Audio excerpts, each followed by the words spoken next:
Draft Chaff. Coming up this week. And the first week drafts are garbage.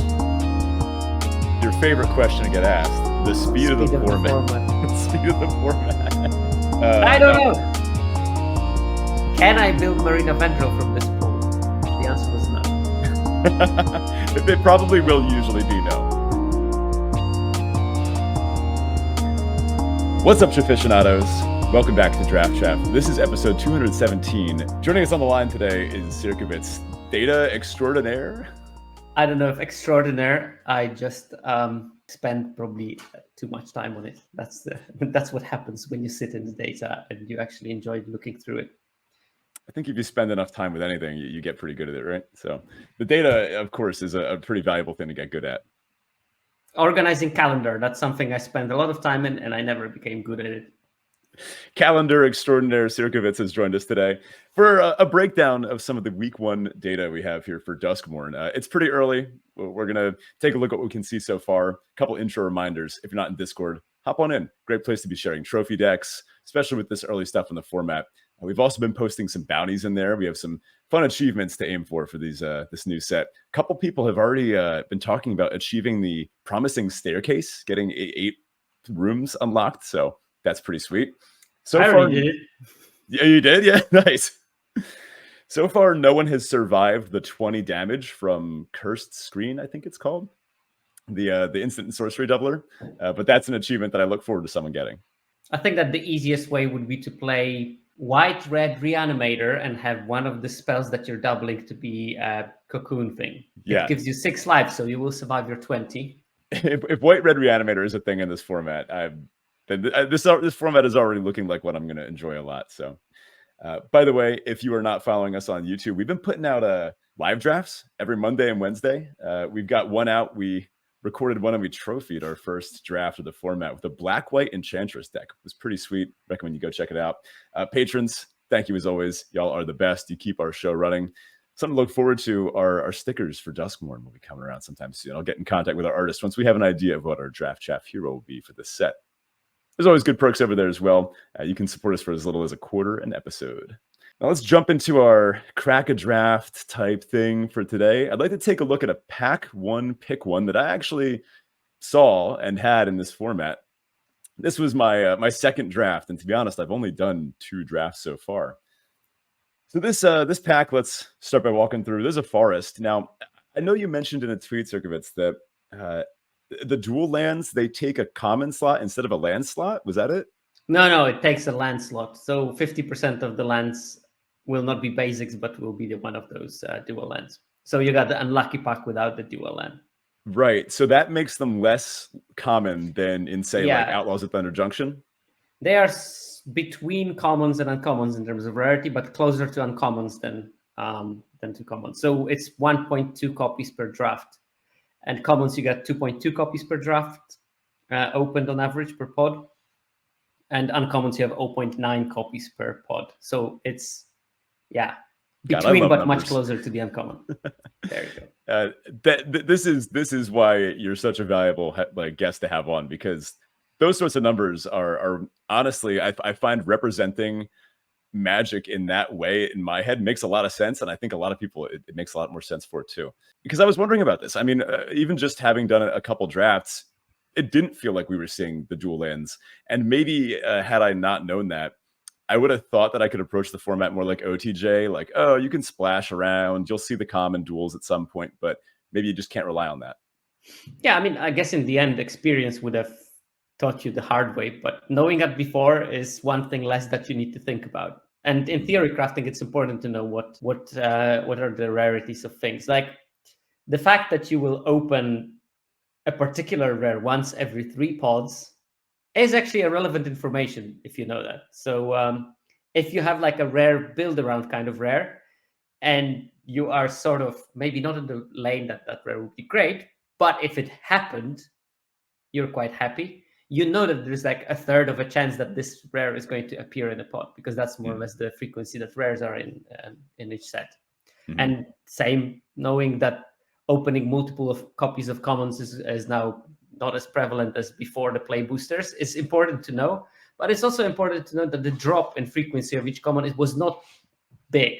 In the sets with draft boosters, the old school boosters, maximum you could have was 2.4 copies of each common on average. And now it's 2.25. So difference is pretty small, actually, because they trimmed down the number of commons per set and increased the number of uncommons. And because of that, numbers didn't change that much. Great stuff. Our first comment out of this pack is Frantic Strength. That's the 3-mana flash green aura. Gives 2 to Entrample. Thoughts on this?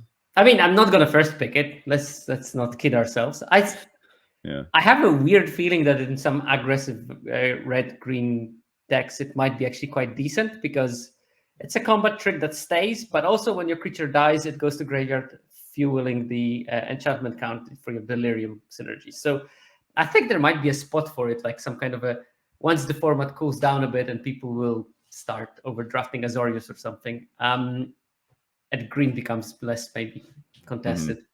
It might become a thing that there's this weird deck that you have those 1/1 hasty goblins and you put Frantic Strength on those, and then they kill the goblin and you have basically your Delirium. Yeah. I'm honestly happy to turn Delirium on for my opponent by removing the creature that they were attempting to put this on. But this thing having flash does mean that it's got a little more flexibility. You can't blow it out with sorcery speed removal. And I've been playing a lot of best of 3. So maybe if I was playing a green deck and my opponent just had no good removal, or they were playing, I don't know, like red black, and they had a lot of like damage based removal, then maybe I'd side this in. We've got a Cautious Survivor next here. That's the 4-mana 4/4. It has survival. If it's tapped, you gain 2 life. Seems pretty stock, right? Yeah, it's pretty stock minus, I would even say. Yeah. Although it does always kill me somehow. Like my opponent will always draw it, play it, and at the same time, at the same turn that they cast it, they play this removal for 1 mana that taps a creature and gain 2 life, and they go out of range. And but generally the card is pretty meh, and there's so many better things to be doing for 4 mana. Yeah, for sure. Here's something better you could do for 2 mana: Scorching Dragonfire. We know this one. We love it. 2 mana, deal 3 to a creature or planeswalker. Creature or Kaito, I guess. And if it would die this turn, exile it instead. I just played a game against Kaito, so it happens. Although I'm in a non-red deck. This is one of the better commons. So what can you say? I mean, there is a good chance you'll be picking it from that pack, unless something better appears. Yeah. How about a Most Valuable Slayer? I learned about this one and just how good it was. I think it was discussed on your Archetype Skeleton stream. That was where this card really caught my attention, just how many decks this was showing up in. This is the 4-mana 2/4. And when you attack, an attacking creature gets 1/0 in first strike until end of turn. Doesn't have to be this thing either. No, looking at the data, it doesn't have like a super high win rate, which is disappointing for me, as I put it on my pick 1, pack 0 the form.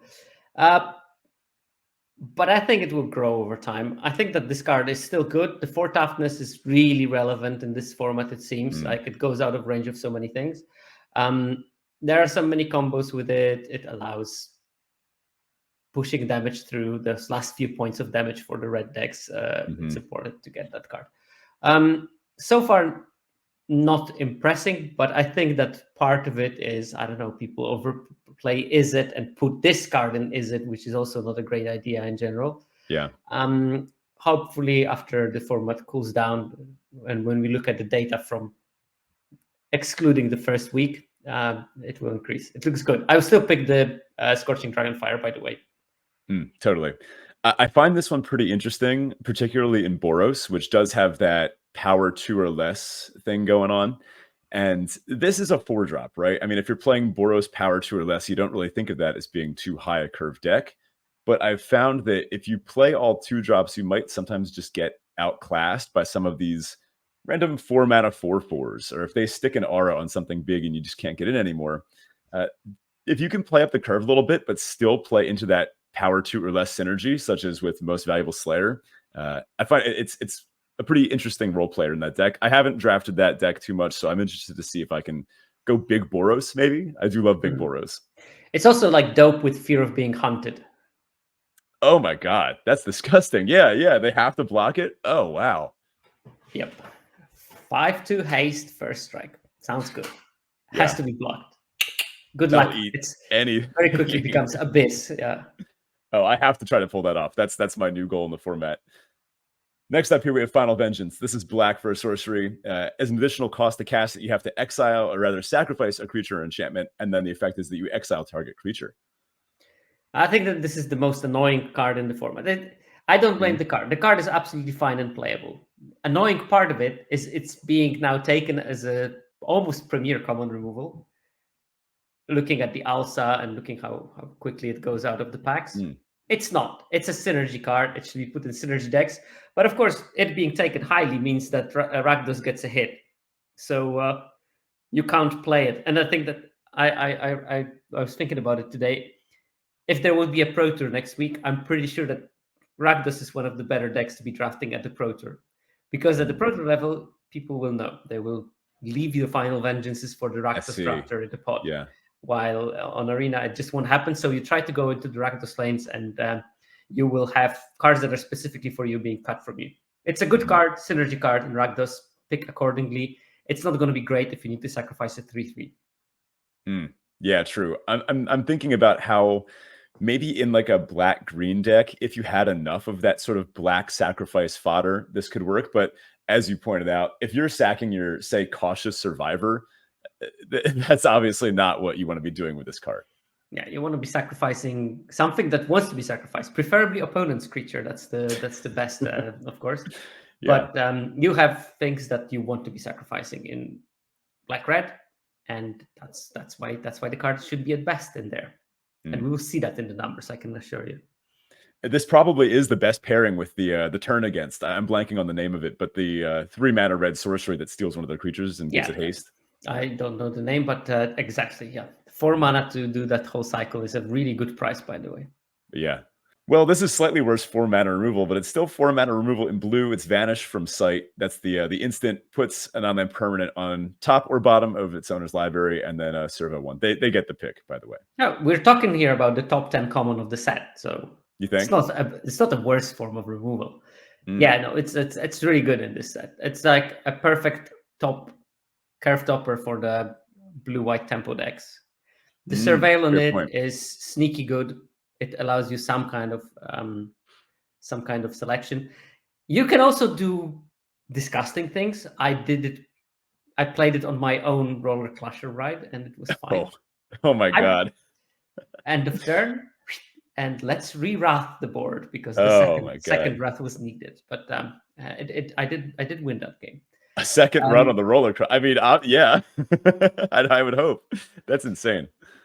But yeah, I mean, the fact that it can target any permanent is big because you can do, again, sneaky things like it does cost a lot of mana, but end of turn you can remove the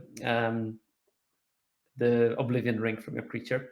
So you will need to pay the ward for that, but okay. True. There are a couple of other enchantments that you might want to remove. I don't know, the one that turns your creature into 0/2. Unable to scream, unable to scream. Yeah, exactly. Yeah. There is the top one as well. You can remove that thing. So there are a couple of things that you can be doing with it, and again, it fits in perfectly for what particularly white-blue wants to be doing, but also blue-green will use it quite efficiently. Now, I might need to call a judge for this, but if I'm not mistaken, you could cast this in response to a room being unlocked. And then I don't believe that trigger would happen, right? Call the judge. Yeah. I'm sitting this one out. Now, here's one, Unsettling Twins. That's the 4-mana 2/2 in white. When it ETBs, you manifest Dread. I had higher hopes for this one, but I haven't loved it too much yet. But again, I haven't gotten the draft a good version of the red-white power 2 or less deck, so... Yeah, that's the problem. I think that number of homes for it is slightly limited because white-green sort of sucks. And if there is a good white-green deck, it's based on put good cards in the deck. So I think Unsettling Twins will fit there quite well because, it's 4/4 stats over 2 bodies. Green probably enjoys manifesting Dread a bit more than any other pairing that you can have of that. Black-white, not really. It's more like a combo reanimator deck most of the time. White-blue, it's not an enchantment, which is a problem. I wish it was almost. Although there is a sort of sub-theme of going white and blue-white, so that fits that part. So really white-red is where you'll be looking for that. And numbers on the card are good. It has a decent win rate. It's like not in top 10, but not terribly far away. So definitely you can play it. I mean, I'm still on Scorching Dragonfire. I would agree so far. I'll echo your comment from earlier. I actually put this as my white common for the Pack Zero challenge from MTG Data Science. I think I was enamored with the 4 mana 2/2 make a 2/2, as I tend to be in a lot of sets. And this one even has additional value. What I think I should have considered a little more is that this one is sort of split on its vectors, right? It's like trying to manifest, but it's also trying to go wide, but it's not making an enchantment. It almost doesn't really put itself It's anywhere. good because that means it's gluey, so it will fit in all the decks. And actually, it is the second highest win rate white okay. for now. So all right, quite far away from the trapped in the screen, but that's the only thing that you could have picked that would have been better. But that is all the commons. I think we're both pretty firmly on Dragonfire here, right? Yeah. Now here's an uncommon that I think is overperforming according to the data, at least. Beastie Beatdown. That's the red-green signpost sorcery. It's a bite spell, but if you have Delirium, you get to put 2 counters on your creature first. It has a lot more words on it than that, but that's functionally what it does, right? It's a Savage Smash that leaves the counters. Yeah. 2 mana. They should just put that on the card, right? That'd be so much easier. Like Savage Smash, but better. Yeah. Yeah, that's the pick for now. Even though it's a multicolored card, I don't mind picking that as my first pick. It's just like so much better than Scorching Dragonfire. Threats Around Every Corner is our next card out. This is the 4 mana Sadbot. This is a Solemn Simulacrum, right? It's a 4 mana. You get a manifest, and then whenever a face down permanent you control enters, you search your library for a basic, put on the battlefield, tap, and shuffle.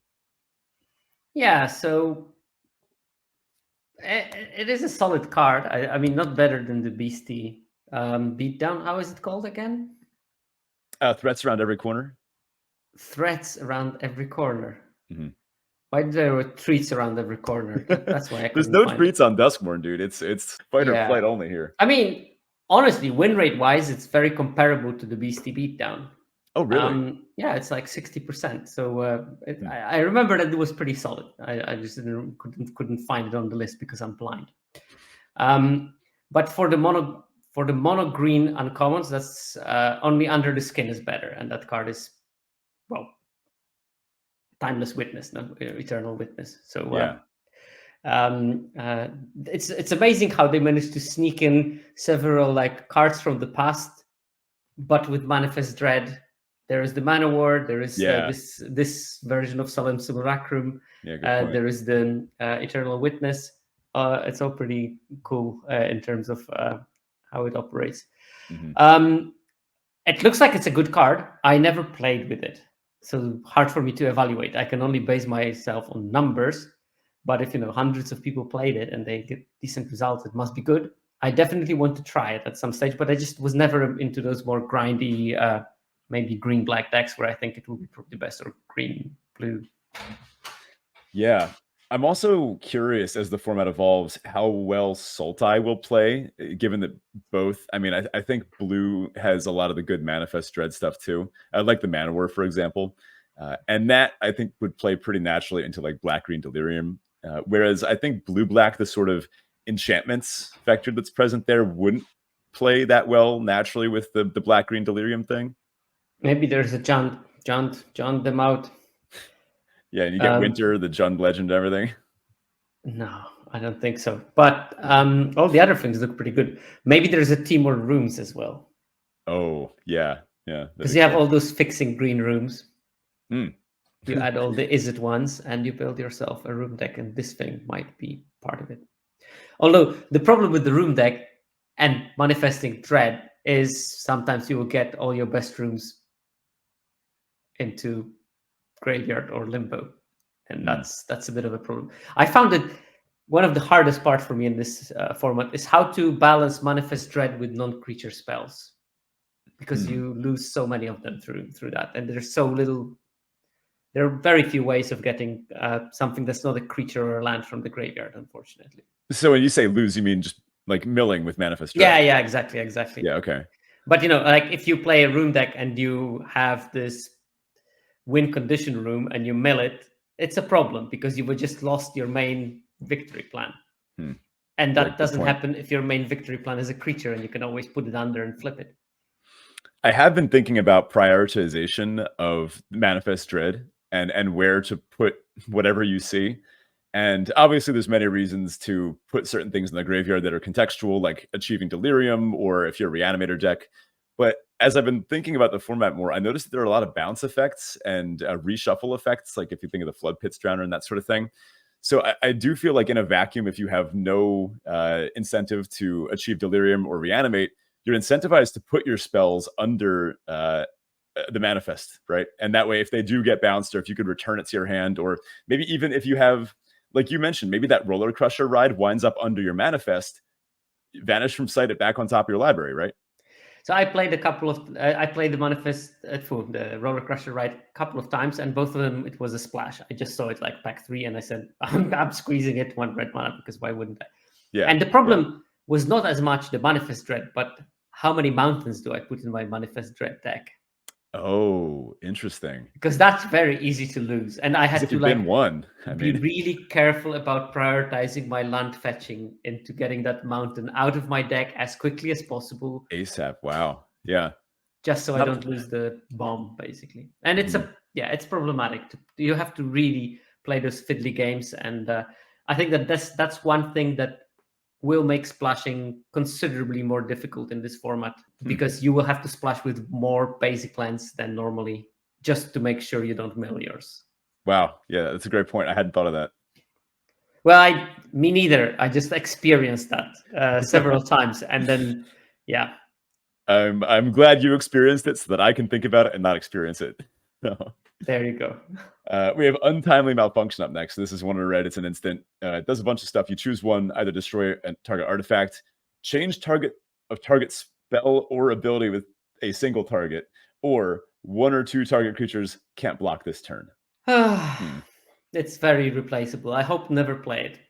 Yeah. But it might be like a very, very good sideboard option in best of 3. Yeah. This is one that I'd love to hear your thoughts on. Duskmourn's Domination. This is the 6 mana control magic that makes it lose all abilities and gives the creature -3/-0. Yeah, it's like 6 mana version of Unable to Scream, but you can block with it. So it gains you 3 life and not them. That's a good way to say it. Is 3 life worth, or a 3 life swing worth 5 extra mana? I don't think so. Yeah. Yeah, plus, probably not. Obviously, it comes with the same, but even amplify problem of enchantment removal. There's not much of enchantment removal in the set, but this one hurts. I think when I first saw this, I was thinking back to In Bolus's Clutches from Dominaria, which was excellent. It also made the creature legendary. It triggered all of your historic things. And there were a lot of big bombs and single target game winners that, I don't know, like Evra Halcyon Witness. So that sort of thing. There are those here, but I mean, things that win games because they are so good win games because they have abilities, and if they lose abilities, they just become a piece of meat that at best you can have a 4/6 or something.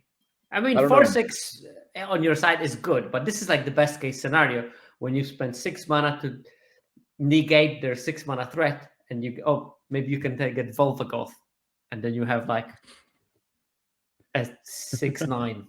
And you've sacked 3 permanents in the process, and well, I mean, it's worth it.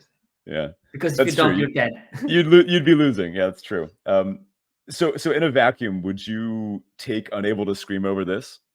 Yeah, I mean, without even thinking about it. I think that this is a very mediocre to a bad card, while Unable to Scream is a very, very good card. I did have some experience playing this one during pre-release, and I gotta say I wasn't very impressed. I felt it when I had to take a whole turn off for this. When I was taking a whole turn off to remove my opponent's 6 mana 5/5, it felt pretty good. Like that was definitely a good use case if I was playing against a big green-blue deck or a big green-black deck that had a bunch of those big top-end beefy things. Then maybe I would side this in, but otherwise I would totally agree. The problem that with the beefy green-black deck is also the most likely to have enchantment removal. Yeah. Because green and black have enchantment removal, and there is the fungus, there is the instant speed thing that can manifest dread or exile an enchantment. So there is the signpost, destroy any permanent. Yeah. So at the same time, when you maximize your value, you also maximize the risk, weirdly. Probably it's best to steal a shark against a blue-red deck. I'm just thinking of all the bounce spells and vanish from sight, and the more true. I think about it, the worse it gets. Yeah. We have here Lionheart Glimmer as our last uncommon. That's the 3 white 2/5 with word 2. And when you attack, creatures you control get +1/+1 until end of turn. Yeah, I mean, it looks pretty solid. Yeah. Big top end. Now, spoiler, you can see by my outline, I did select this card out of this pack. I mean, I wouldn't, but yeah. I in hindsight, I wouldn't either. I was excited by the blue-white deck and the go wide ability of it, and I was thinking, all right, maybe I go with this. In hindsight, I think what I would have either taken Beastie Beatdown or Scorching Dragonfire out of this. This was sort of like I'll be honest, it was past my bedtime when I was doing this one. I was in for the fun. Yeah, I think that this card should be more treated like a reward, and not even for any type of blue-white deck. It has to be specifically the one that will have tendencies of going wide. So you need maybe a couple of those things that make gremlins. The gremlin tamers, yeah. And then you get this one, I don't know, late. But I wouldn't like sacrifice early picks for that. No, I really don't know what I was thinking here. There's the rare still.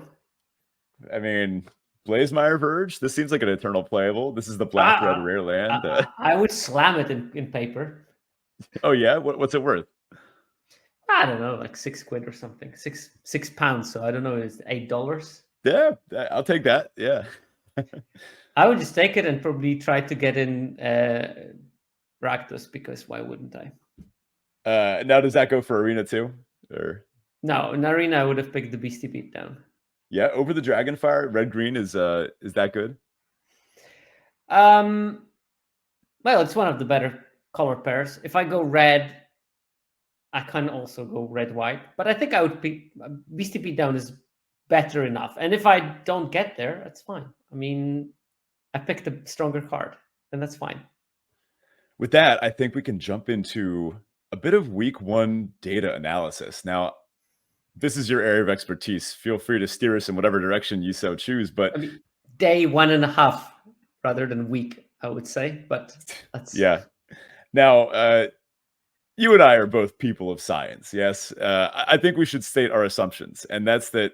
I mean, we're looking at day 1.5 data, and we really can't generalize any hypotheses we create from this data to too much more than, I mean, this week, right? Main problem is not even that there is not enough data, because there is like 80,000 games. You have thousands of games for every card that was being played, thousands of games that those cards were in hand, which is a big enough sample. The problem is, and that's an eternal thing that I don't know, but I feel that the community as a general doesn't seem to completely grasp, is that if you put garbage in the model, you will get garbage information and garbage conclusion out of that analysis. And the first week drafts are garbage. Like, you look at it from the perspective of 3 weeks of the format, and even from perspective of 1 day in the format. You just commented on your pick. I don't know what I was doing there. That's 1 day later. Imagine in 2 weeks when you will be thinking, I was a complete what was I thinking? Here. Yeah. But of course you were not. You were just experimenting, trying to figure out a new format, and that's how you do it. I mean, it takes time, and you need to try things out. I always, first 5 days of the format, I'm tanking my win rate, absolutely tanking. But I'm doing it in a very systematic way. I'm figuring out specific cards, specific strategies. I'm trying. Okay, I'm experimenting. This deck. Exactly. And after some time, I have a very good overview of the format. Then the quality data arrives after 2 weeks, and my experience plus those 2 weeks of data that I can now trim a bit and focus on the later part of those 2 weeks where people knew what they were doing. Then I can start, using data to support my things. First day data is important to get the overall order of which colors are the most intuitive to build. I'm not saying even strongest, the most intuitive to build, because things that are winning in week 1 are the things that are the easiest to figure out. The best archetypes usually come up later and are harder to figure out. And why? Because, of course, the win rate is linked to what people play the game. It's not only linked to the power of the cards. Better players will play those harder to figure out strategies because they figure them out. That will mean that fewer people with low win rate will play those archetypes. And because of that, the win rate will go up because you're not comparing similar distributions. So looking at the data is, of course, important, useful, but it's not like an easy fix for your ailments if you don't know what's going on in the format. I'm afraid that people think that, oh, I'm just going to open a draft, go down 17 lands, check the win rate of the card, a game in hand or whatever. And based on that, I'm going to go like, okay, I'll pick this card, that card, that card. And you end up with a dysfunctional deck because in honesty, data doesn't capture the whole complexity of the game. It captures part of it, and it's worth knowing what you can use, what you should use, and what you shouldn't use. And I would say, yeah, from the day one of the format, we can look at the uncommons and we can say, Sheltered by Ghosts is dope. Optimistic Scavenger is a very good card. Oblivious Bookworm is a very good card. We can sort of get it, and there is no contention. But we look at a card with 55% win rate, Get Out. It's a modal either counter for a creature or bounce 2 of your own creatures or enchantments to your hand. Yeah. And you think, okay, it's 55, it's unplayable. But who knows? We were discussing this manifest dread and bring back stuff that you manifested back to your hand to recast it. Well, Get Out is a perfect way of doing that. You can bounce a room that you already fully opened to reuse it. And then you can bounce one of your manifest Roller Crusher ride. Exactly, that has a Roller Crusher ride in it. And happy times. It just will not be like universally good, but it will be good in some decks.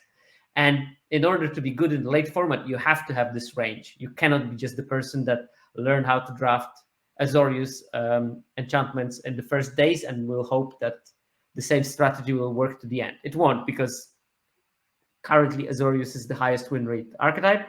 People will start drafting it more and more to the point where it will dry out. And if that was your thing in the format, you're going to be left with not much else. So expanding the range is important. Building up on experience and supplementing it with data is the way to do it, and not, sticking to data and thinking that this will solve all your problems. So this is funny. You're saying my screenshot from last night from about the win rate of different color pairs is already out of date. That one had a Gruul and then Azorius. Yeah, because that was from the day half, and now we have the day 1.5. It always is so. About variance. It's always very dynamic in the first day, because we're comparing. The first half a day was only 20,000 games. Now we have 80,000 games. Obviously, it's going to change because a couple of people had lucky streaks with Gruul, and those differences are tiny. We're talking about it was 59 to 58.5. Now it's 59 to 58.5 in the other direction. So not much change there, but it did change ever so slightly. I find that aspect of it really interesting as well. What would lead to these flip-flops? This would be obviously incredibly difficult to model, right? Oh God, it's like impossible, because you have at the same time variance, which there is. You have shifts in the metagame, small differences in alpha between days, and you have slight adjustments to how people build their decks. And hopefully those builds are becoming better and better. That people are trimming cards that are weaker, and literally in the matter of days. So it's super hard to say what leads to those shifts. It would be much more interesting to look at those shifts comparing decks from week 2 or week 3 with decks from week 4, because then we have at least stable metagame at that stage, and the pick orders don't change that much. So we can eliminate one factor from it. Yeah. Now, is Rooms still trailing behind in last place? Yes. It is still quite decidedly in the last place. I do think it's not a bad deck, though, which means people didn't figure out how to build it just yet. And I wonder why. Yeah. And I think that there's, again, here we have a couple of problems. One is that I don't think it's a forcible deck. Although the 4 probably will prove me wrong and start forcing it and trophying every single draft they play. Yeah. But it does seem like it's not a deck that you can easily force. And I think lots of people in day one, they wanted to try you open a rare room and you want to basically force the room deck. Yeah. What gives me hope for that archetype is that the signpost room is doing much better than the average of the archetype performance, which makes me think putting it in your deck increases your win rate, which means it actively wants to be doing what this deck is doing. And this is like polar opposite of Selesnya, for example. Like the 2 worst signpost uncommons in this whole set are both the Selesnya ones. No way. Baseball bat?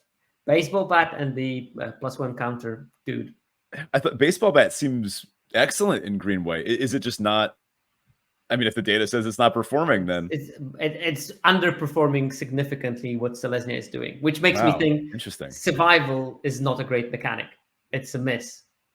And because it is a miss, it will. I think that I think survival could be an interesting mechanic. I just think it was not delivered well. Those creatures are like on rate, and because they are on rate, you have to jump through so many hoops just to make them slightly over rate. Well, green red has a 3/2 haste that becomes a 4/3 if you jump through some hoops that naturally happen during the game. Well, here jumping. you need to jump through hoops that specifically will enable you to attack. And that's the difference between Delirium and Survival. That Delirium, you're just like, I'm casting my Manifest. I turn 2 Manifest Dread, put a land in my graveyard, sorcery in my graveyard, trade off my artifact that I put under as a 2/2. Yeah. There we go. You're done. Like, yesterday I was playing a game, and I don't know, do you also experience Arena being extremely laggy in the last couple of days? Or is it just me? I could barely get it to open on launch. I had to uninstall it and fully reinstall it. Okay, so it's not only me. And one thing that is particularly annoying me is that when you Manifest Dread and I'm used to clicking very fast because I'm a person with very little time, so I play fast. If you Manifest Dread and you have a normal card and a room, and you want to click on the creature card, not on the room, to put in your Manifest Dread, if you do it too fast, you are with your cursor on the normal card that you want to click, but it will flip the room. To the backside. And oh no! And it happened to me. I cast Manifest Dread on turn 2, and I see Balustrade Worm and Ramp Room. And I quickly click on the Balustrade Worm to put it gave you the room, and it gave me the room. And I milled on turn 2 my Balustrade Worm into the graveyard. But God! Completely unfazed. Turn 3, I cast say my name, milled exactly what I needed, and turn 4, I just cast the Balustrade Worm from graveyard with Delirium. So nice. Everything was fine. I won that game, but it's so annoying. I mean, Arena, do something. I can't. I tried to play a draft, and I just can't. It's just like glacial everything. Yeah, no, I totally feel you. I know there was one issue a long time ago. I can't remember what set it was, but where you go to mouse over one thing and it would sometimes give you the other. Those user interfaces, to their credit, are typically very good, but I will keep an eye out for that one. Sometimes there were weird things with blocking, like when you have 2 of the same creature and you click the block, it moves it and swaps with the other, and then it's like impossible in complicated board states to figure out what is blocking what right now, and it's like always stressful, and you always go to the wire with the timer and stuff. Yeah. Anyway, long story short, you naturally get the Delirium while you don't naturally get connections. And it's like so weird that there is this blue sorcery, creature becomes unblockable, draw a card. That card would have been so much more useful in something that would enable survival, like a cantrip that at least doesn't cost you a card and allows you to connect once, because sometimes you can snowball from there. Maybe a white card that gives target creature shadow or something like that, or skulk, maybe. There's the one that gives flying, but it doesn't have a cantrip. That's the problem. Like, the cantrip is important on that one, because you don't want to spend a card to push 1 damage so that your 2/2 can be a 2/2 with flying. When other colors would just get a 2/2 with flying. I wonder almost if And there's other ways that blue can get in like that too. There's the one, it's not very good, but the 4-mana 2/5 that gives something unblockable on attack, and blue has other ways to jump creatures. I almost wonder if the white survival cards would pair better with some of those blue ways to push them in. Yeah, it does exist, and I tried to play it, and I had like, I don't know, 5-win deck out of it. It's just like not as good as it could be. In the end, you just like wake up and like, okay, I made my 3/3 thing Glimmer Seeker unblockable. Now I have a 1/1 Glimmer for my efforts. Oh boy, champagne, everyone! Yeah, no, it's like there's not enough of it, and then like no survival on common. There's 2 commons with survival, the 4/4 and the 2/2. That's it. Yeah, that's not enough. Like, look at how many Delirium cards are in red only. Maybe it takes a little bit of building around if you have a better enabler first. I found the unidentified hover ship to be an excellent enabler because that's just a free tap every turn. You have so much control over exactly when it happens. You can even do it during their combat to dodge anything that could have happened before, or make them use removal before you commit to tapping it and turning on your hover ship. I don't know. Maybe there's other corner cases like that. I played it on the Pearlies. I had my pool was just very good in green and white, so I just made, and I had Mengucci, the 2/2 rare. He looks like Mengucci. Oh, it does actually. That's the reluctant role model. Yeah, exactly. I had Rip, but most importantly, I had the room with that gives Convoke to all your creature spells. So you played it? I actually didn't play that. I was playing Wilderness Reclamation deck because I was. Oh my god! One game I won because I was on my first main. I was casting something using the Mengucci and Rip. Then I was going to combat, drawing more creature, casting almost all of them except for one, using only the other creatures that I had. And then, of course, the second room turned in. I untapped everything, so opponent could never attack me because I was completely stacked with creatures. I always kept the one in my hand because next turn, again, combat. Yeah, and I basically drained my whole deck of all the creatures and finally managed to break the board still somehow. Yeah, that's cool. I also was thinking about there's the green Glimmer, the name of which I'm blanking on. It's a 3/3. It might be an elk or a sheep or something that lets your creatures tap for mana. Another higher rarity way to do the same thing functionally, except not as cool as what you're describing. And the equipment, they all exist at higher rarity. That's the problem. And then I think that but again, you need like a good payoff. Like Rip in that deck was great because I could use it without putting it ever in combat, which is fine. But if you have to put it in combat, it's just suicidal. So maybe there is some kind of a grindy white-green sort of semi-combo deck. It's just like so many pieces to do that. It's just easier to draft a Reanimator. Now, to jump back to blue-red, speaking of a lack of higher rarity payoffs, do you think that might be one of the reasons why blue-red is suffering? It was just oversaturated on day one where everyone wanted to try it and no one's getting the Promising Staircase or Entity Trackers, like those sort of cards that they might need to make blue-red tick? Entity Tracker is the Enchantress, yeah? It is, yeah. Yeah. Well, also the rare rooms are really good. And people are picking them quite highly. There is the, what's the name of it? Roaring Furnace. That's probably the best one. That's the blue-red rare one, right? Yeah, that's the one with the 2 mana removal and and Personal Howling Mine. Is it still a thing? Yeah, seems pretty good. So yeah, that's an issue that you don't get that thing very easily, and the other ones are just memey, and that's the problem. I did manage to win with Promising Stairs. Very nice. But it has pretty bad numbers, so I think people just try to force it too much. I am afraid to look at Marina Vendrill's numbers. All I'm going to say is I haven't tried it yet. So when I do, the numbers are going to spike up a little bit, I think. I mean, luckily there is no numbers yet. The too few people were tempted. Cowards, but just before we started recording, someone in my Discord asked me can I build Marina Vendrill from this pool? The answer was no. It probably will usually be no. Yeah, that probably. Once in a blue moon, you will get the Marina Vendrill deck, and I'm definitely going to try it in this format.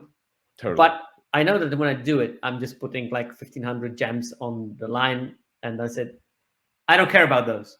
Yeah, I'm trying. I'm trying things here. And this is my approach for every single draft in the early format, which is painful, but it's worth it in the long run because I'm going to have the start with like 55% win rate. And then I'm going to end the format with 62% win rate, mainly because I'm going to be raking it in the late format. And that happens to me quite a lot.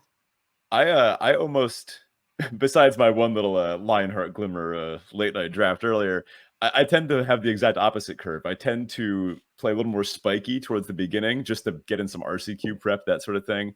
And then towards the end of the format, that's where, I mean, last set I was pack one, pick one, and builder's talent over basically everything. But I'm not saying I'm not doing it. I'm just like, at a certain point, I'm becoming really successful with doing that. I mean, my drafting is just to make me feel something. I'm not going to draft stock decks. That's just boring. So I'm going to do wild things, and I'm happy with that. It's just like, initially, it's very hard to figure that one out because these are not stock. And sometimes you will get like stock squirrels deck in Bloomborough, and it's fine once in a while to recoup some of the lost gems. That will happen. Feels good, But most of the time, I'm gonna try weird things, and I love it because I'm a deck builder at heart. And just like I'm not a good enough deck builder to build decks that are competitive and constructed, because there's maybe 3 people in the world that are that. Yeah. So the only way of doing that is through. We have an intrusion of my daughter who's trying to sneak in for something. Special guest on the show. What is she plotting? Milk. Go to sleep. She's got it. She's got no school tomorrow, and that's a drama because normally she would be deep asleep already by now. But of course, she's milking it. Strawberry milk. In this economy. Oh, Classic. Oh Inset man. day. Do you have inset days in States? No. It's like just like a randomly during the term, in the middle of the term, one day off school because teachers are training or something. Oh, I guess we do sometimes, but they usually have us do those during usual school days. They'll give the kids a half day, and then we just stay for the rest. I'm always suspecting that they just go to the pub. I mean, we've had a couple faculty confirmed. Meetings, Myth busted, Clara. They always go to the pub when a teacher leaves. Hmm? We always see them in the pub when a teacher leaves. They're having a party. Wow, there you go. Yeah, myth confirmed. Double confirmed, also by you as a teacher yourself. You didn't hear it first. Now, I did notice when looking at some of that early format. No. Sorry, I forgot. Clara, door. You were supposed to close the door and leave the light on, not leave the door open and close the light. Now, you see this switch right here? Mm-hmm. Main light switch in my bedroom, and it actually controls the outlet that my PC is plugged into.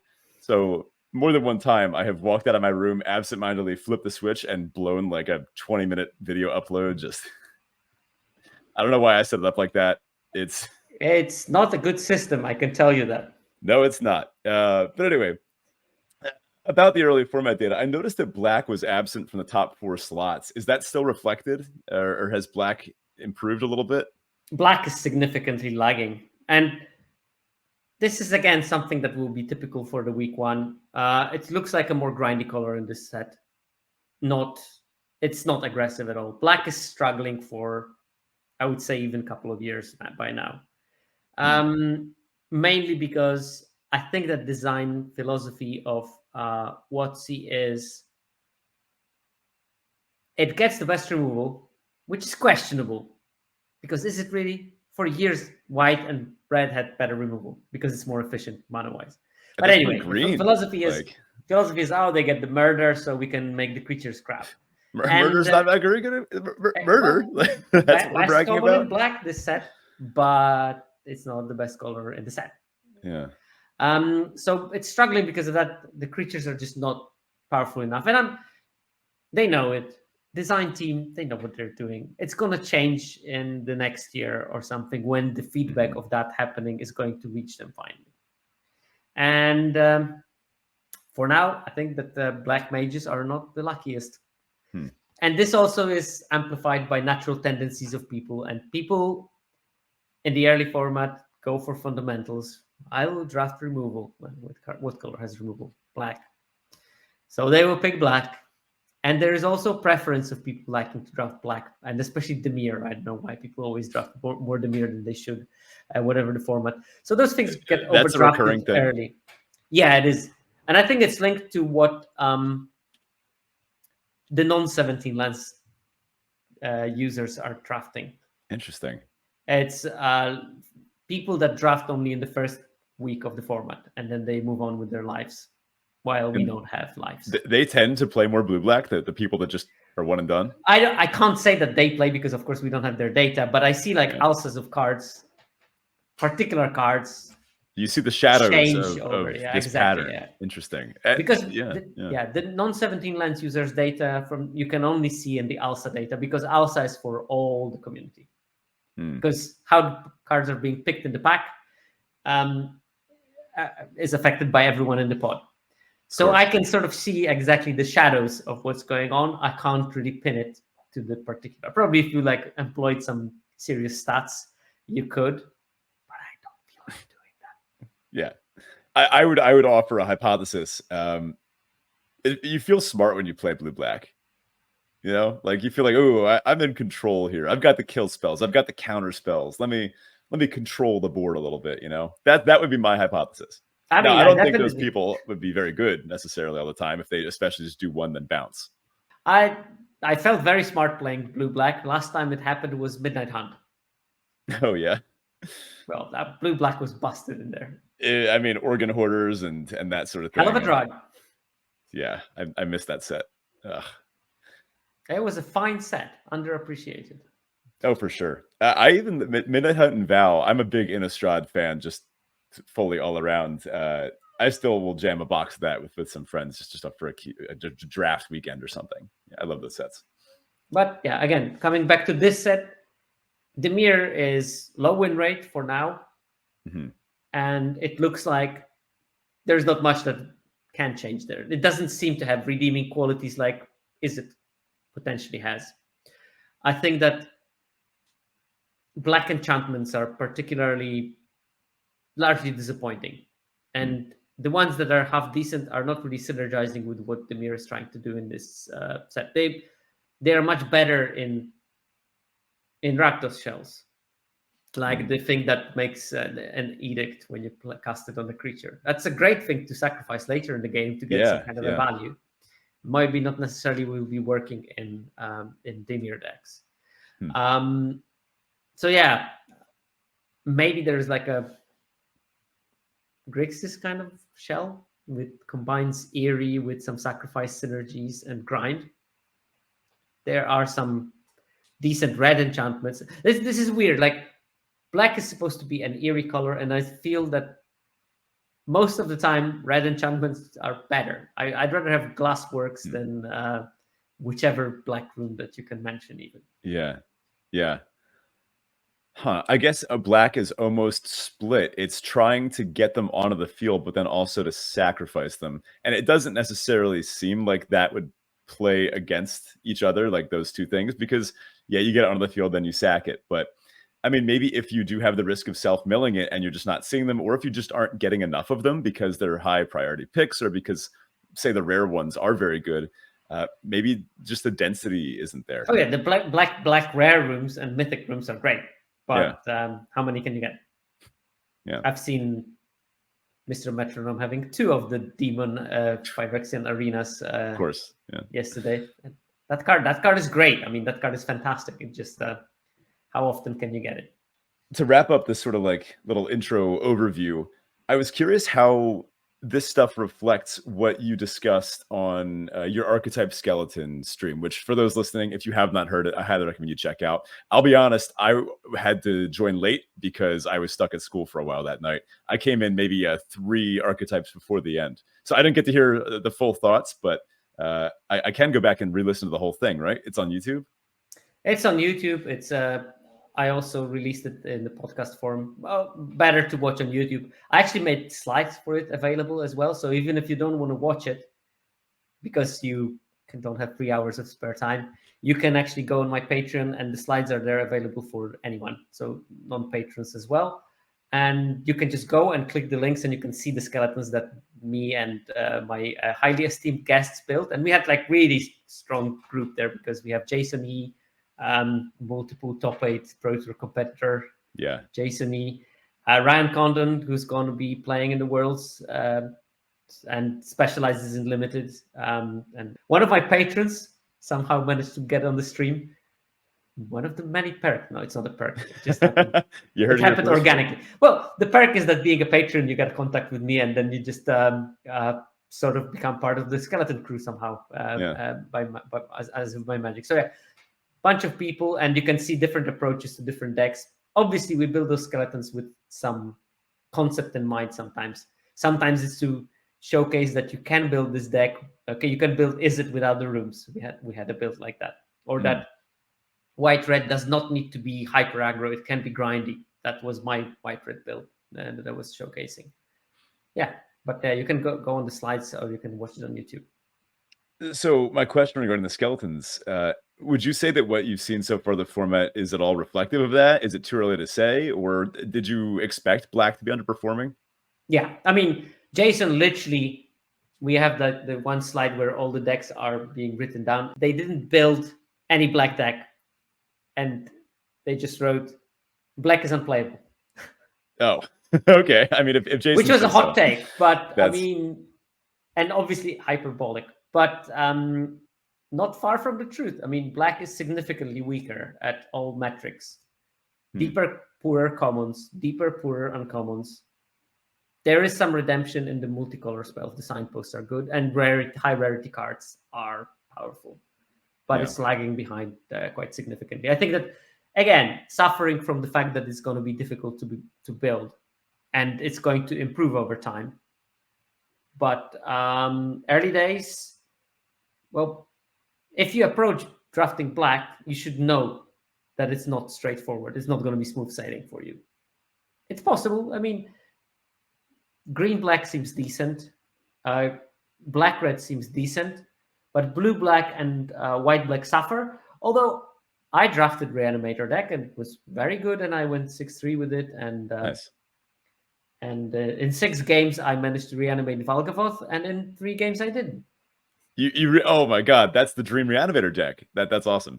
I mean, it was a first pick Valgavoth, and I think that you see first pick Valgavoth, and honestly, I think that this is the moment where you should just force it. You pick it and you build it, because problem with the Reanimator I see is that you build your whole deck with all those moving pieces to get your 5/5 death that drains 2 and draws your card, and it gets killed. And yeah, you can reanimate a couple of times, but eventually you run out of your reanimate cards. And in some games, you will just not be able to put it in your graveyard or something, and you lose those games. Valgavoth at least offers you a solid plan. You put it on the board, it never dies. Yeah, that's it.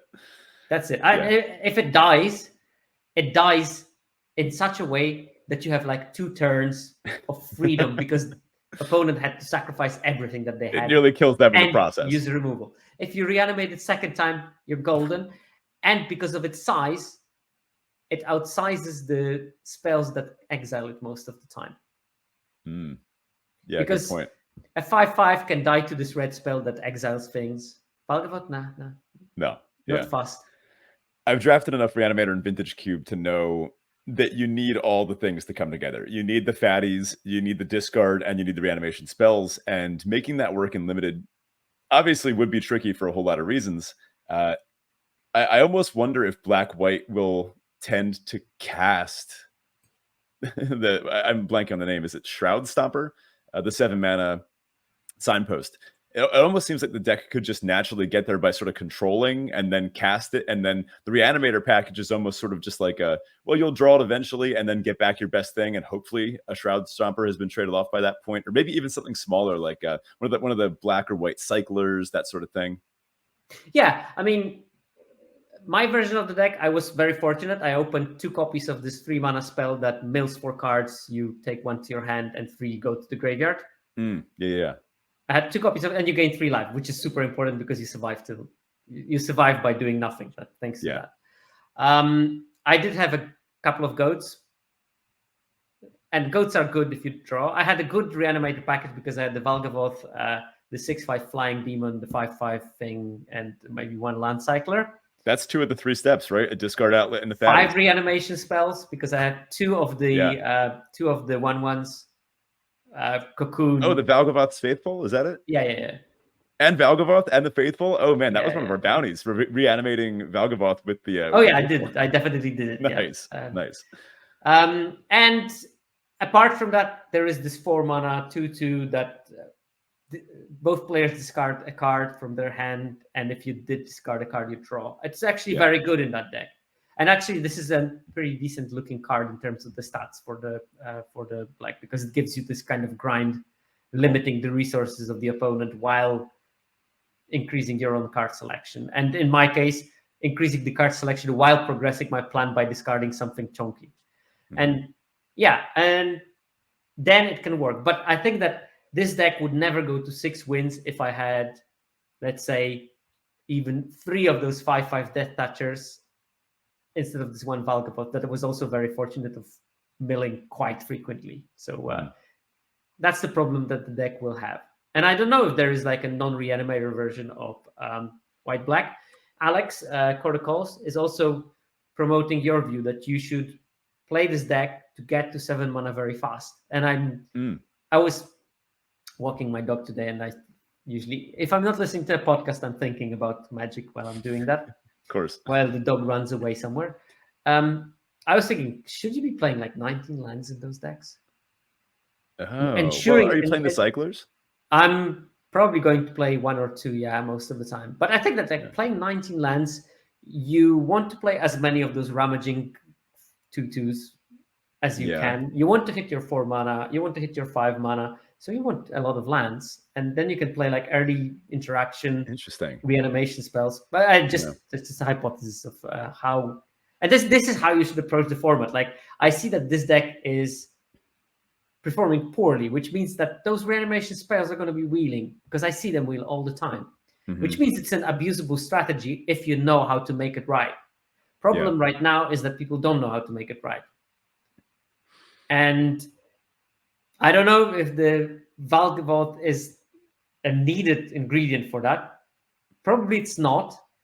It might also be that, the streamlined aggro decks are too strong right now. They are not going to be as strong in 2 weeks, which means that your 5/5 may stick in the board for a couple of turns. Or maybe the clock is not going to pressure you so much as it does right now. So you will get that extra half a turn of time on average. And that's a big, big difference for how the deck is going to perform. Yeah. That's really interesting. I actually do have, well, first of all, I'm excited to test this hypothesis. Second of all, I did actually just draft a non-reanimated version of Black-White. It was the deck that Tyler and I actually trophied with on our YouTube channel. If you're interested, listener, go check that out. Oh, that's the Eerie. Yeah, it was Black-White Eerie. We pack one, pick one, a Victor. And at first we were thinking, maybe we can go for a reanimator deck and just sort of have like an Eerie sub-vector within this. Because like, obviously, if you can, I think Victor, if you trigger Eerie 3 times, the first one is you Servile 2, and then they discard a card, and then you reanimate something. And that's really cool, but it seems more, we never got that second trigger, let alone the third. Okay. But we did have a pretty gnarly package of Ghostly Dancers, the 5 mana 2/5. And when it ETBs, you return an enchantment from your graveyard to your hand or unlock a door, I think. And then we also had that card is busted. Oh, it's so, I mean, well, wait till you hear. We had the room that regrowths that returns a creature from graveyard to hand. And with those two, I mean, okay, so you basically you just can't lose. Yeah, I mean, they can exile it. Exile remover is so important in this set, by the way. I mean, I felt so comfortable when I had the deck with like a couple of those deal 5s that exile things, or the 5 mana instant. No, the 2 mana instant. Oh, right, the uncommon where you sacrifice something. Yeah. I mean, you can pay 4 mana. That's also fine. Now, one last thing I wanted to chat about. We were discussing a little bit before the show about the difference between game in hand win rate and opening hand win rate. I noticed while comparing some of the cards that were sticking out for overall game in hand win rate, because let's be honest, it's the early days of the format. We expect some of the rares to rise to the top of the game in hand win rate pretty quickly. I'm noticing Valgavoth's Onslaught is looking like that's looking like one of the limited all-timer levels, like Dream Trawler numbers, right? Dropped down a bit, but yeah, it's pretty busted. Yeah, that's the XX green, where you manifest Dread X times, then put X counters on each of them. I had that in my RCQ pool. It was by far the best card in my deck, and it was, as I quickly learned, one of the only good things my deck could do. But I really didn't lose after casting that, and I rarely won without casting it. I can imagine. I mean, the card is so powerful, and also so splashable. Yeah. I mean, just that, and maybe 2 or 3 ways to fix one of the green cyclers even. Yeah, just really impressive card.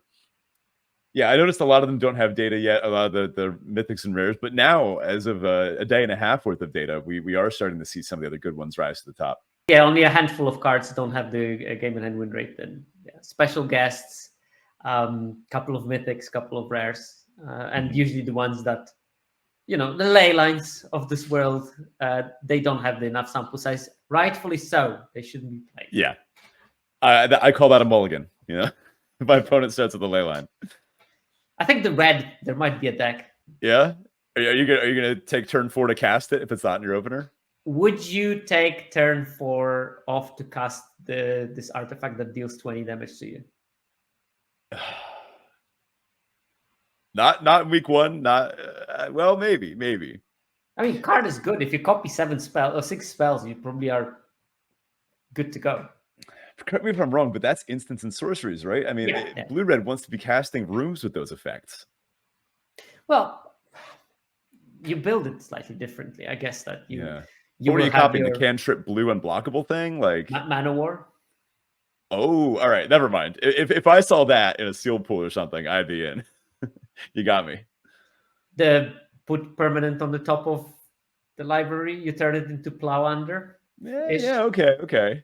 I want to say it says non-land on it. I don't know for sure, but okay, yeah. Sort of Plow Under. I mean, you put 2 things on the top, and yeah, I can guarantee you one of them will go on the bottom, which means that you killed something.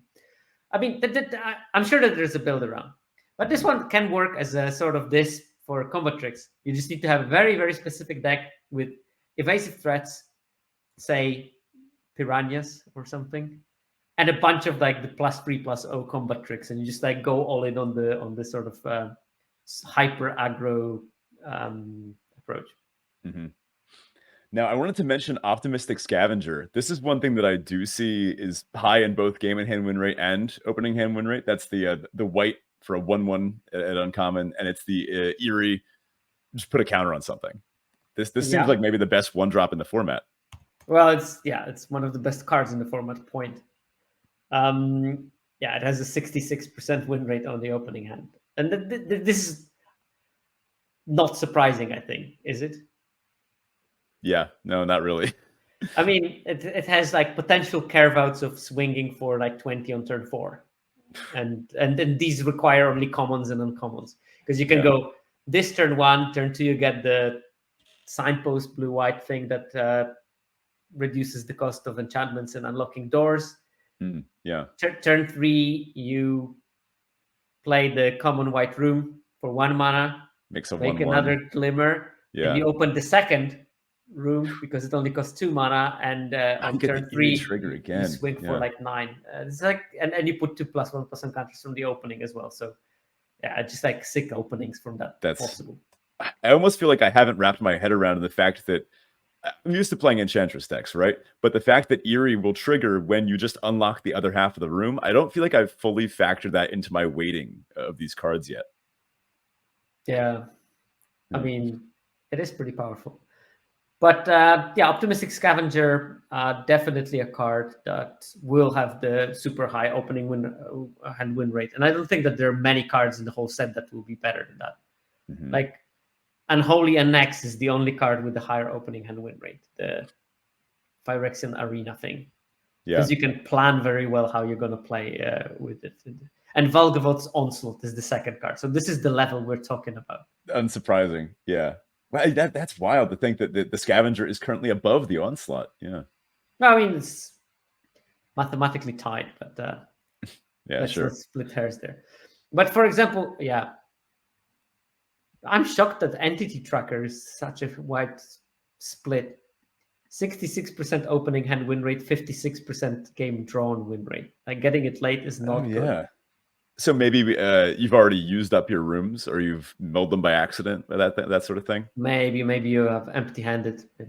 I guess it's not a good top deck. Yeah. But yeah, generally there are only a couple of those cards. Like Patchwork Beastie as well is a card that is so much better on turn 1 than anywhere else.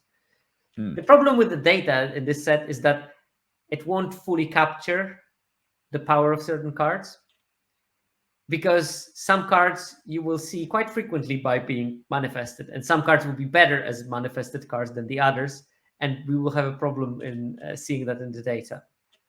Oh, how does the data account for that? Does manifesting a card? No idea. Huh. No idea. Yeah, like if you were to say flip up a Patchwork Beastie, that wouldn't count as drawing it. But then it is in play, and in other cases, maybe I don't know, an extreme case, if you were to manifest and then somehow flip up Valgavoth, like does weird. I this is not my area. I don't even want to. I'm calling a judge. No, I honestly do not know. But you know, some cards would like what's the name? The weird one, the eye thing, Oculus. Yeah. Like this is a great card to manifest Dread with, and you're going to win so many games. It's just not going to be recorded. This card was responsible for winning that game, probably because it was manifested and flipped. So it was never cast. It was never in the hand. Interesting. It's a gray area there. I mean, I guess we're going to see. I will be able to do that analysis once we get the replay data from 17 lands, but not before. I'm noticing a couple other of these signpost uncommons floating around in the top, maybe 15 or so for opening hand win rate. The top of which is the Oblivious Bookworm, but then right underneath it, we have the Wildfire Wickerfolk, then right after the Gremlin Tamer, and then a couple down from that, Arabella. Yeah, and I think that this was a very conscious choice of the design team. They went for almost all of those signpost uncommons are 2 mana, and that stops them from being splashable. At least stops them from being very easily splashable, but also makes them very impactful early in the game. So obviously these cards are going to be high in the opening hand win rate because they're very powerful 2-drops. Like we're talking 3/2 haste. That's a lot. Yeah.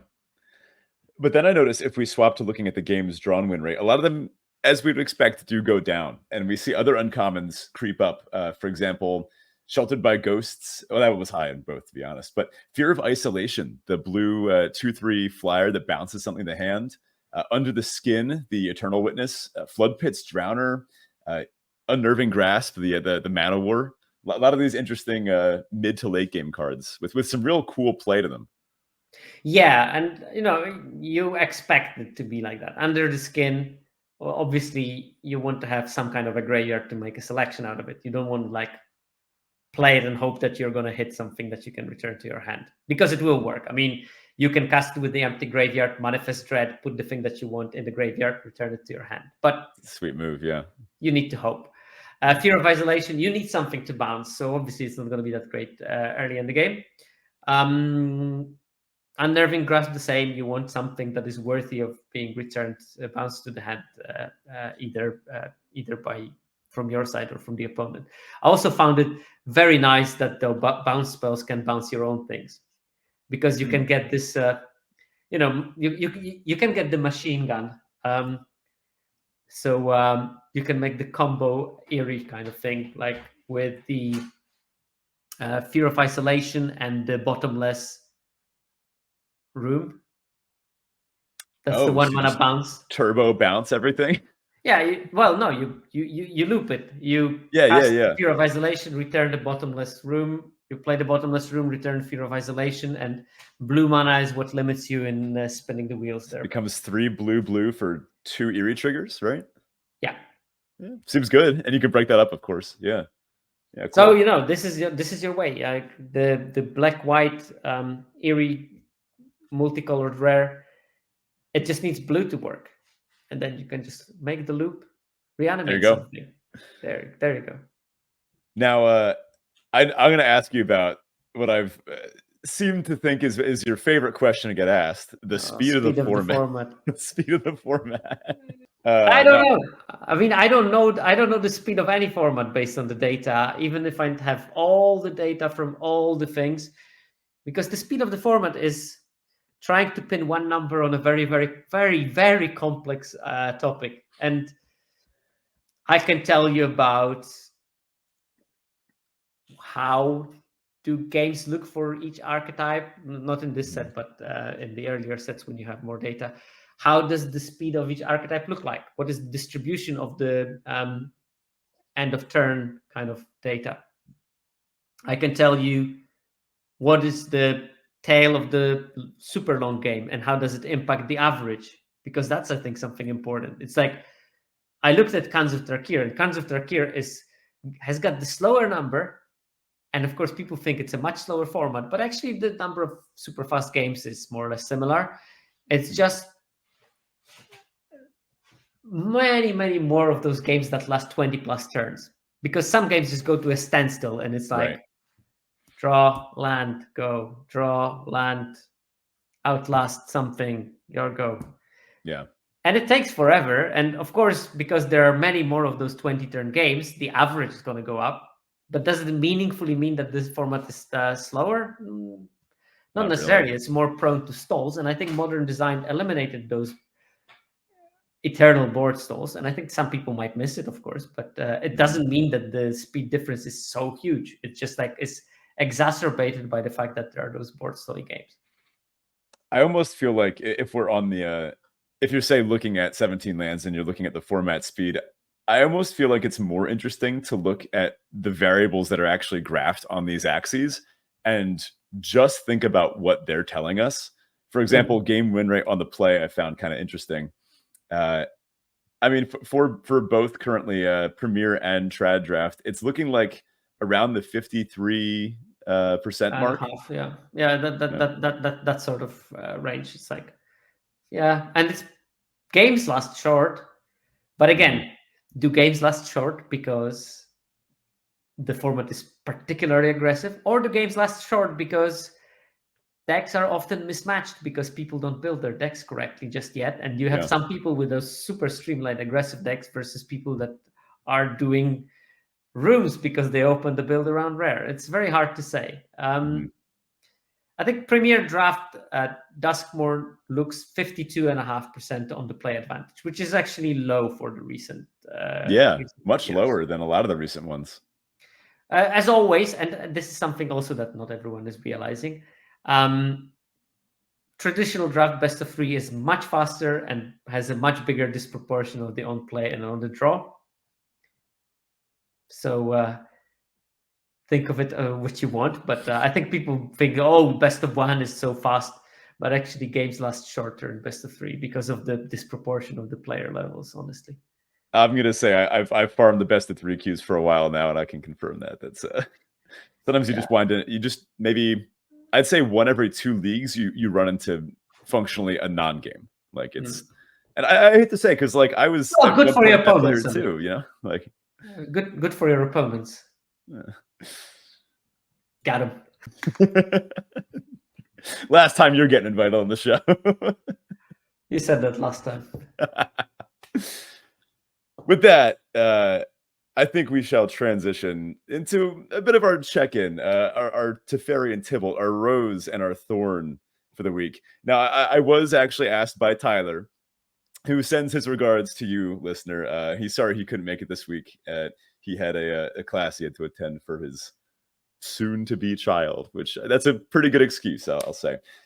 He said to pass along that his Teferi this week was that his baby shower over the weekend went really well. He felt like he had a good time at that. And his Tibble was that he was starting to get into CEDH, and he bought a couple of the cards that have been floating around trending this week just a month ago. He bought nice ones, you know, cool borderless, and I'm not going to say that's what you get, but that's what you get.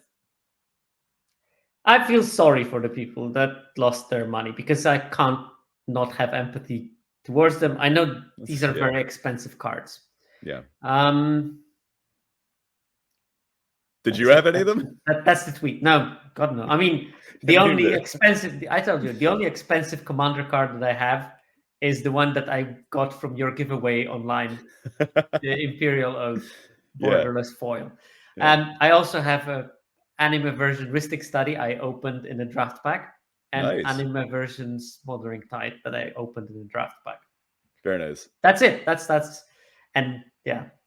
I mean, And I you can have a count them bunch on one of hand. Like, I have a bunch of store championship cards that I also won. So I don't spend money on cards. I just buy occasionally some stuff for a standard deck or something. That's as far as I go. You know, I collect all the lands. So I try to have a playset of every land cycle, except for duels, because why would I bother? Yeah, you would have listed those in the money section. My Teferi this week, I would say, was back to school night. Do you have that by you? Where parents come in and teachers all go back to school at nighttime from like 6 to 9 p.m. And the parents come in and go through a simulation of a school day where they go to each class. Is there booze? No. God, no. I wish. Well, that sounds like a tough evening. Oh, my. Doing the same commute twice in one day is... So I've worked at this one school for long enough that now there are parents that have come back as I've taught multiple of their kids. And there's a nice sense of community there. I had a parent stop me in the hallway and say that her daughter decided to major in physics because of my class. And that honestly made my whole week. Like that warmed my heart and made all the overtime hours a little more worth it. Oh, that's always good to hear. And of course, I hope that one day you will experience your students coming with their children to the Parents' Day, and that will be I would not like to do this for that long. I think that would break roses my spirit. and thorns at the same time. Yeah, I can't imagine that. But I actually I do know teachers at the school who have experienced that, and I try not to remind the teachers at my school that they have taught some of my friends. But yeah, probably not a good move. Yeah, especially that they are crafty as the old school people. Yeah. Now, my Tybalt this week is that I was actually playing in one of the 64-player drafts. I got one of the entry tokens. I forwarded one of the Vintage Cube leagues for the Vegas World Vintage Cube Live draft. It was funny. I forwarded with a really good blue-black deck. It had Psychic Frog. It had the Necrogoyf. It had a bunch of those good blue-black cards and a nice Pack 3 Soul Ring that I was able to pick up. And that deck was great. I drafted basically the exact same deck in the 64-player. This time I had an Ancestral instead of Soul Ring, but the Frog, the Necro, all the same stuff. And I just got wiped by a good red-green deck round one. So no Pack 1, Pick 1 Lotus for me. I think this was the last round. So, oh well, I'll be happy to watch it when it comes around. Oh, well, I mean, at least you play Vintage Cube, which is a reward in its own. That's true. It is just a joy. How about you? How's your week going? What's new? What's up? I had my first lecture of this term. That was, I guess, it's a Teferi. Yeah, I guess it's a Teferi. The Tybalt is the perspective of, well, this year I have 240 students in my module, and 240 essays looming in the future is something I'm not looking forward to, because that's a lot of marking. So that's a lot. If I don't deliver a lot of content in November, you know why. I'm sitting in my bed with the computer 24/7 marking essays, because that's probably going to look like that. It's called dual monitors, Arena on one, marking on the other. No, I can't do that even. It's just there's no brain capacity. I'm just like zombified reading papers for 3 weeks. You'll have to, I don't know. Is your daughter old enough to grade yet? Can you give her half? No, and I'm very pedantic about grading, so I have to do it all by myself. That's I'm afraid. People tell me to cut corners, but it just doesn't feel fair if I didn't grade everyone with the same level of attention. And I know I have worse days and better days. I sometimes you can't escape that. I try to mark when I had like foul mood and return to those papers to see if there is any redeeming qualities. Yeah, but just the thought of that is bringing up my Tybalt vibes. Yeah, we don't need to talk about grading too much. I don't think either of us needs that. I mean, I rarely fail anyone, if that's anything. I'm a benevolent tutor. It's just like how much it takes out of me to go through everything. I just maybe 30 minutes before we began recording, I was grading a quiz taken by one of my students. And this is simple beginning physics stuff, showing positive and negative velocity, that sort of thing. And a student drew this parabola, and it was a nice curve, nice curve, nice curve. And then it went a little tiny bit down. And I did ask for a positive velocity the whole time. I knocked off half a point. And it was her birthday today, so I feel a little bad about it. And it was kind of eating me on the way home. And I'm, in hindsight, I don't think I should have done that. But some people. Yeah, I'm one of those monsters that you get as a high school teacher. Yeah. With that, dear listener, thank you for joining us into this pretty deep dive into week 1 data. This is a lot of fun. It's always a pleasure to chat with you, Sierkovitz, and to, I don't know, I don't get to talk to many scientists these days. Maybe for the best. That's why you have still all the hair. I mean, I don't know, man. I don't know how much longer this is going to last. Because I talk to them all the time, and look at me. As a reminder, feel free to hop into our Discord, and patrons, thank you as always. Sierkovitz, we can find you all over the place, right? Even in your Discord, where I sometimes put bad quality memes that I produce. No, those are good. What is it you say you do? You commit memes? Commit memes, yes. Because it's criminal what I'm doing with my combination of paint and ready layouts. I do have my Patreon, also a good space to go, probably the best place to go with your draft blogs and put them for scrutiny. I think that's a much better. My pet peeve, I don't like deck text. Because most people ask for deck text and hope for a solution of their problems, but problem always lies in the draft portion. So I am a strong proponent of posting draft logs and having people look through draft logs. It's a bit more pain to look through them, but my Discord is very good in doing that, and I'm joining in as much as I can to help with that. So if you are interested in that kind of approach, please do join me. And you can listen to Magic Numbers on YouTube and podcasts, and yeah, that's where you can find me. I also coach now, and it's fun. I actually found that I have like a bunch of students with different ability, experience, and it's fun. I'm coaching someone that is more or less my win rate level, and that's a different discussion altogether, because we are just like polishing those fine margins here and there, and fighting about cards during the coaching, and it's fun. And I have people that are still learning how to draft, and they need maybe a bit more fundamental kind of material, and it's also super fun. So sounds rewarding. If you're interested, ping me somewhere. I want to jump into a quick little sign off here. I'm actually teaching a science research class this year, and it's a pretty cool class. It's pretty unique. It's an elective, not a science. It's available to all grade levels. They can take it multiple years in a row, and they can build their own individual research projects and carry them from year to year.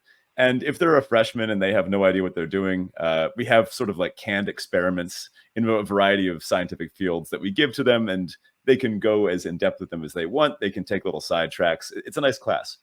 I don't get to talk to researchers that often, though. So at the risk of adding to your Tybalt section for this week, I would love to know, what are you doing scientifically these days? Something that is hard to replicate in a school lab, that's for sure. Yeah, I'm sure. I'm studying the behavior of complex communities of bacteria. So we're talking about, thousands of species mixed together. And the problem with that, of course, is that when you have one strain of bacteria in a tube, you know exactly what you have in there. You know what this strain is doing. You can measure some kind of a function, and you can check different parameters. You can see if it evolves or not or whatever. If you have thousands of them, including some of them at distribution of species in the bacterial community is that there is like maybe 10% of the species or 90% of the biomass, and then the rest is just like super rare species. But if you remove them, the function of the whole ecosystem goes down. So those 10% of the 90% of very, very rare, low frequency species is super important. And I'm trying to study how to manipulate those big communities to perform their function very well. And unfortunately for myself, as in my model, I picked, well, out of the lack of better word, poo.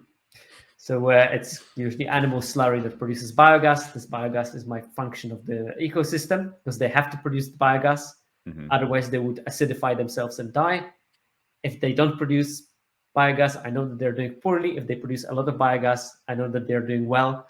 And I'm basically trying to clash different communities. So I'm taking one world and another world, and I mix those worlds, and I see what happens when you mix two entire, basically, universes, because those things are so far from each other that you might as well mix. Concept of what I'm doing was actually first popularized by Alfred Wallace. I don't know if you know the name. I don't. Do you know the name Charles Darwin? I do, yes. Well, rings a bell. So Charles Darwin, of course, is famous for theory of evolution, but in fact, he was not the only author of it.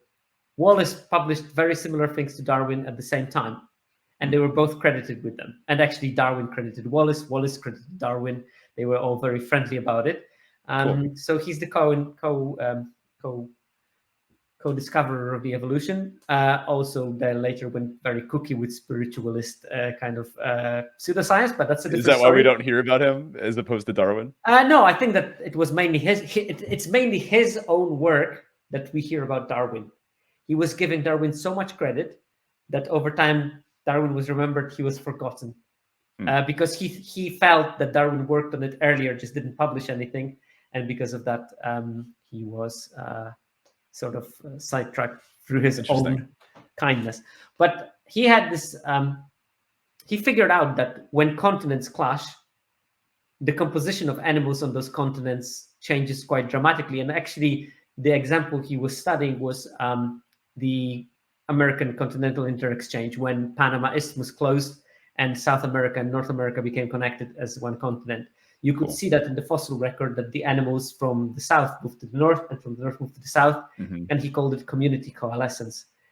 And of course, you could study that, but the next continental cataclysm is in 2 million years, and that's a bit a stretch for a postdoc to study. Let's put a pin in that one. Come back to it. And I can do that in the flask in literally months, so I can actually study that in quite detail. Still complex, but possible. Yeah, very cool. But if you're running the school experiments, a hint, Will Radcliffe is the name that you're looking for, because you can. I know you're a physics, but you can actually maybe sell it to your biology teacher. He studies evolution of multicellularity. So basically, how a single cell yeast over like a week or two can evolve into a multicellular form. Sweet. And they are selling kits for schools where students in the school can replicate this experiment. They can evolve multicellularity in school using simple equipment, and it's really cool. And it's an amazing piece of science as well. When think that you think, oh, this is so complicated, it cannot evolve, and it just does it in a matter of weeks, because you put the right selective pressure on those yeast to make it beneficial to be multicellular. Yeah, this sounds perfect for the science research class. Some of the ones we've got right now, we have Beer's Law spectrophotometry they just finished. We're doing a drag coefficient lab right now by dropping coffee filters, which hit terminal velocity really quickly. Our next one, we're analyzing different over-the-counter antacids by like synthesizing an acid that mimics stomach acid and then just testing, I forget what it's called, the thing that checks the acidity of a litmus paper. Yeah, sure. I don't know. And you can use a pH meter as well. If you say so. Again, I'm a physicist. This stuff's a joy for me to get to experience along with them. And the last one that we do is smelting, or like, I don't know what you call it, making alloys out of different metals and then testing their different tensile strengths and such. So honestly, we don't really have a good like growth or living organism one. And this might fill that slot perfectly. Because it's usually trickier to plan the experiments. But There are some really simple experiments you can do with bacteria that are relatively, with bacteria or microorganisms that are safe to use in school environment. And this is an example of that, because they literally make kits that they send to schools so that they can